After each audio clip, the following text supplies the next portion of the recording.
If you've ever felt guilty, ashamed, or bad with money, this needs to be said first. It's probably not your fault. Most people aren't bad with money. They were taught rules that no longer work or never work to begin with. And then they blame themselves when the results don't show up. In this video, we're breaking down why you were taught money the wrong way, how those lessons quietly hold you back, and what actually makes financial sense today.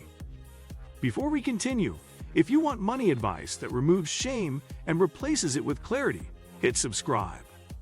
Save money by cutting out small pleasures. You've heard it a million times, right? Stop buying coffee, skip the avocado toast, cancel that streaming service. The idea is that these tiny expenses are bleeding you dry. But here's the truth. Cutting out a $5 coffee isn't going to make you rich. Yes, small expenses add up, but they're not the real problem. The real issue is that this advice makes you focus on pennies while ignoring the dollars. Your rent or mortgage, your car payment, your insurance, these are the big rocks in your financial jar. A coffee habit costs you maybe $1,500 a year. A car payment you can't afford costs you $6,000 or more. Instead of punishing yourself by removing every bit of joy from your life, focus on the big expenses. Can you get a roommate? Can you refinance? Can you switch insurance providers? That's where real money gets saved. Plus, when you deny yourself every small pleasure, you eventually break and spend big on something you don't need. It's like extreme dieting. Deprivation doesn't work long term. You need a credit card to build credit.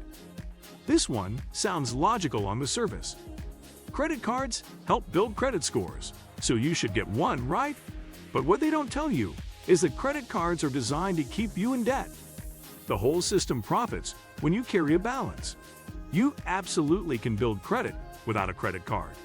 Pay your rent on time, pay utilities, get a credit builder loan from a credit union, or become an authorized user on someone else's account. The credit card industry wants you to believe they're essential, but they're not. What you actually need is a history of paying bills on time. If you do get a credit card, treat it like a debit card. Only spend what you have and pay it off completely every single month. The moment you start carrying a balance, you're playing their game, and the house always wins. Credit card debt has interest rates that can hit 20% or higher. That's not building wealth, that's funding someone else's wealth. A college degree guarantees a good income. This might be the most expensive lie we were sold. Go to college, get any degree, and you'll be set for life. Except that's not how it works anymore. College costs have skyrocketed while wages have stayed flat. You can graduate with $60,000 in debt and a degree that leads to a $30,000 a year job. Nobody tells you that before you sign those loan papers. The truth is, some degrees pay off and some don't. Engineering, nursing, computer science, these tend to lead to good salaries. But a general degree without a clear career path can leave you overqualified for entry-level work and underqualified for specialist roles. And here's what really matters. Skills and experience often beat degrees. Employers want to know you can do the job. Certifications, boot camps, apprenticeships, online courses, these can sometimes get you further faster and cheaper. I'm not saying don't go to college. I'm saying do the math first. Will your expected salary cover your loan payments and still let you live? If not, find another path. Trade schools, community colleges, self-teaching, all valid options that won't bury you in debt. Renting is throwing money away. People love to say that renting is wasting money and buying a home is always better. But that's overly simple and often wrong. When you rent, you're paying for housing. When you buy, you're also paying for housing, plus interest, property taxes, insurance, maintenance, and repairs. Home ownership is expensive in ways first-time buyers don't expect. A new roof costs $15,000. A broken furnace costs $5,000. These aren't optional expenses. Renting gives you flexibility. You can move for a better job, you're not tied to a neighborhood. And when something breaks, you call the landlord.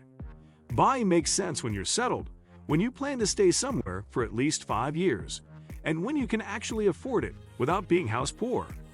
Being house poor means all your money goes to your mortgage, and you can't save, invest, or enjoy life. That's not wealth, that's being trapped. Renting isn't failure. It's often the smarter financial move, especially early in your career. Investing is only for rich people. This belief keeps people poor more than almost anything else. The idea that you need thousands of dollars to start investing is outdated. You can start investing with literally $10 now through apps and fractional shares. The stock market isn't some exclusive club. It's how regular people build wealth over time. Compound interest is your best friend. If you invest $100 a month starting at age 25, by age 65, you could have over $200,000, assuming average market returns. Wait until 35 to start, and you'll have less than half that. Time is more valuable than the amount. The reason rich people stay rich is because they invest. Their money makes money. Poor middle-class people were taught to save money in a regular savings account, earning almost zero interest, while inflation eats away at its value. You don't need to be a stock market genius. Index funds are simple, low-cost, and historically, they go up over time. Set up automatic investments and forget about it. Stop thinking investing is for other people. It's for you. It's how you break the cycle. You should always pay cash for everything. Some financial advice tells you to never use credit. Pay cash for everything, even cars. While avoiding debt is smart, this advice ignores opportunity cost. If you can get a car loan at 3% interest, but your investments are making 8%, it makes more sense to finance the car and keep your cash invested. Paying cash for everything means tying up money that could be working for you elsewhere. The key is good debt versus bad debt. A reasonable car loan that lets you get to work reliably. That can be good debt. A loan for a luxury car you can't afford. Bad debt. A mortgage at a low interest rate, while your money grows in investments? Often smart. If you're struggling, you just need to budget better. Budgeting apps and tracking expenses are helpful, but they can't fix low income. If you don't earn enough to cover basic needs, budgeting alone won't solve the problem.